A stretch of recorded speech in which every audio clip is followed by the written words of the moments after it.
Hello, my name is Susan Burton, and I am a master's student at National American University. I'm here today to present to you my capstone project.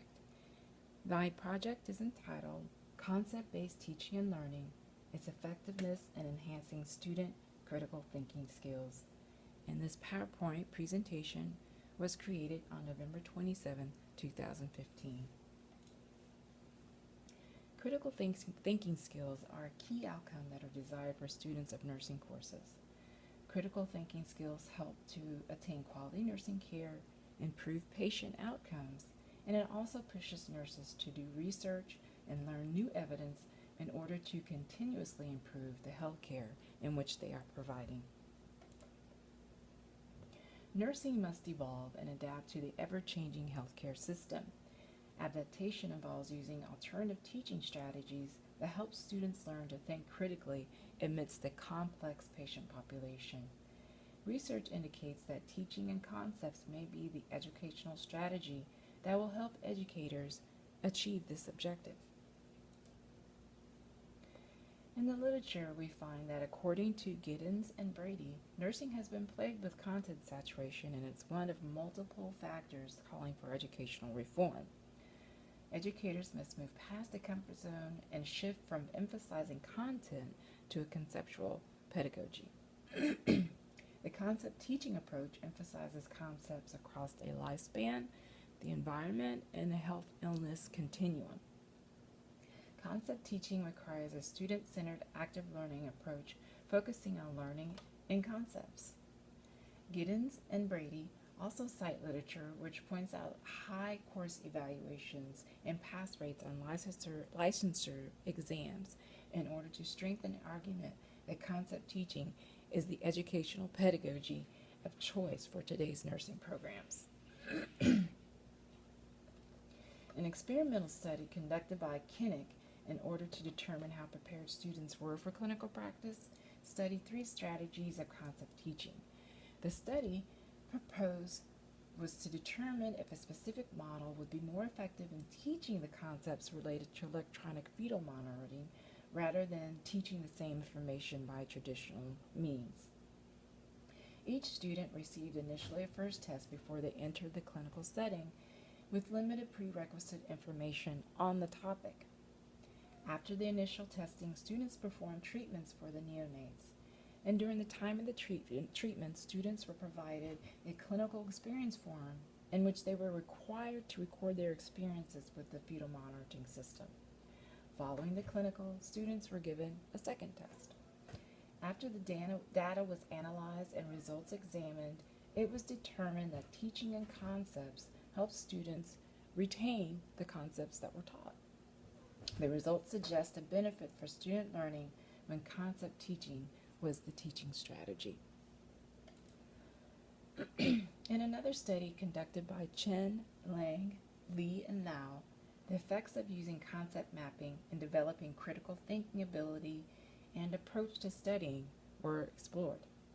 This quasi-experimental study used a purposive sample of nursing students enrolled in a medical surgical course in a nursing school in Taiwan. The study's purpose was to teach students to use concept mapping in their learning and study. There were 2 groups in the study, in which the control group were taught by traditional means and the experimental group were taught exclusively by using concept teaching. Study results show that the experimental group had better overall critical thinking scores than those in the control group. The study does indicate that concepts in nursing education are a useful and effective tool for improving the critical thinking ability in nursing students. Researchers Harrison and Gibbons proposed to ask students their perceptions of being taught by means of concept maps and concept teaching. The researcher conducted interviews which consisted of asking just one open-ended question. Please describe in your own words your experience with concept mapping during your own nursing studies. The interviews were then transcribed into software to be analyzed for content. Results showed that students perceived the use of concept maps as a teaching tool was essential for creating a visual representation of the content students were learning. Students appreciated the ways the use of concepts and concept mapping helped to facilitate learning and studying and helped in reflection of what they had already learned. Another study conducted by Motari, Soleimani, Moghadam, and Mebodi focused on the effectiveness of teaching and concepts on the discipline-based critical thinking of nursing students.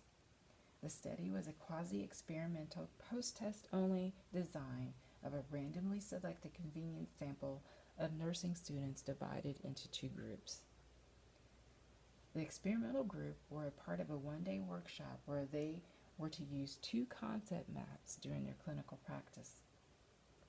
The post-test consisted of 17 dimensions of critical thinking in nursing vignettes for measuring critical thinking and habits of mind. Student responses were then analyzed based on identification of critical thinking, quality of response, and justification of response. Results revealed a significant difference between the critical thinking regarding justification, identification, and quality of response among the groups. The conclusion from the study showed that concept mapping and teaching are valuable methods for improving critical thinking of nursing students. Concept teaching. What is the basis for concept teaching? Concept teaching is the use of concept maps and mapping. This is a tool for organizing and representing knowledge by use of a schematic or graphic. In subsumption, higher order concepts are presented with lower order concepts and subsum from them. Concepts are then broken down into finer components with progressive differentiation, which equates to analysis. For example, you may have a concept map that can be used to organize information or that contains two important components. So if you're organizing information, such as ideas, then you're going to show relationships between the ideas. Or if you have two important components, and one is a major topic and one is a linking topic, then you're going to branch to subtopics and describe relationships between the linking topics. Concept teaching also takes time to incorporate into a curriculum. It is a new way of teaching, it is a new way of learning. It requires adjustment by the educators and the students. It creates a challenge for assessing the level of learning. Developing a strategy for assessing the efficiency of teaching and learning when using this method is essential. So here's our problem. There is a need to evaluate the effectiveness of concept-based teaching and learning on the ability to develop critical thinking skills in nursing students. So the theoretical framework we will use for this Capstone project is the information processing theory. This theory focuses on several concepts which are a strong basis for supporting many teaching techniques. There are 8 concepts, and these are attention, active learning, meaningfulness, organization, advanced organizers, memory aids, overlearning, and automaticity. Our study method for this project will be a mixed study method with 2 sample groups, including junior and senior nursing students. Each group will be provided a questionnaire and also interviewed about their perspective on being taught by the concept teaching method. Each group will be observed by the student researcher in the classroom as well as in the clinical setting. Data will also be gathered by observation in simulation labs. Each group will be compared to one another and critical thinking improvement determined between the 2 program terms. So let's break down these concepts that are presented in our theory. Attention is a precursor to learning. So classroom management skills and learning tasks are necessary for helping students to focus. Activities and techniques are needed that are going to help engage the students, and concept teaching helps students to focus on important information, which is a big part of attention. Active learning is when students learn better because they are actively involved. Lecturing less and spending more time on group activities is essential. Use of discussion and individual exercises also promotes active learning. So with concept learning, it helps students actively participate in activities and be mentally present by being cued to important issues. Meaningfulness.